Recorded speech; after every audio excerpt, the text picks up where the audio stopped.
Parliament ఎలక్షన్ల ముంగట KCR sir ఏమన్నాడు యాదుందా? ఓ 20-25 మంది కాంగ్రెస్ ఎమ్మెల్యేలు మా లైన్లకు వచ్చిండ్రు, మీతోటే ఉంటాం సార్, తప్పకుండా వస్తాం సార్ అంటూరని చెప్పిండు. కాంగ్రెస్ సర్కార్ పని అయిపోయింది, ఆ పార్టీలో ఎవరు ఉండరు అని గొప్పగా చెప్పిండు గులాబీ పార్టీ అధ్యక్షుల వారు. అప్పటికే 3 జంప్ అయినా లేలే మా పార్టీలకే వస్తురని చెప్పుడు గిరేట్ కదా. కానీ ఇప్పుడేమో అంతా ఉల్టా కాబట్టే ఇంకో ఎమ్మెల్యే కార్ దిగి కాంగ్రెస్ లకు వచ్చిండు. జగిత్యాలలో 2 మాటలు గెలిచిన సంజయ్ కుమార్ సారు ఈ కాంచెల్ అధికార పార్టీ ఎమ్మెల్యే. కవితకు చాలా దగ్గర మనిషి అని పేరుండే. ఏమైందో ఏమో మరి సీదా సీఎం సార్ ఇంటికి వచ్చి కండువా కప్పుకున్నాడు. మొన్ననే బాన్సువాడ ఎమ్మెల్యే పోచారం శ్రీనివాసరెడ్డి సార్ కూడా కాంగ్రెస్ పార్టీలో చేరికాయే. పార్లమెంట్ ఎలక్షన్లకు ముంగట 3 ఫలితాల తర్వాత 5 జంప్ అయినట్టు.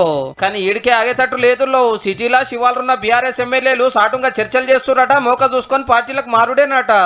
అప్పట్లో టీడీపీలుండి అటంక కారెక్కిన వాళ్ళంతా కాంగ్రెస్ తో ఓదొక్కుతున్నారని ప్రచారం నడుస్తుంది.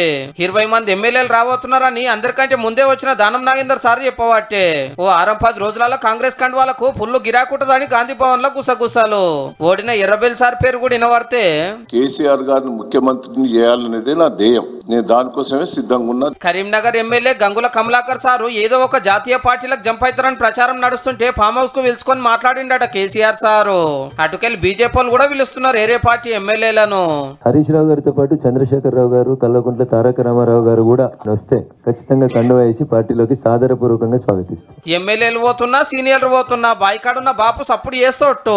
అధ్యక్షుల వారే అనుకుంటే వర్కింగ్ ప్రెసిడెంట్ రామన్న కూడా గప్చుపే తీర్వాటం ట్విట్టర్ లో రాస్తున్నాడు గంతే. ఈ 5 పోగా 33 మంది ఎమ్మెల్యేలు ఉన్నారు కార్లా. చూడాలి మరి అసెంబ్లీ చాలా వరకు ఎందరు మిగులుతారో.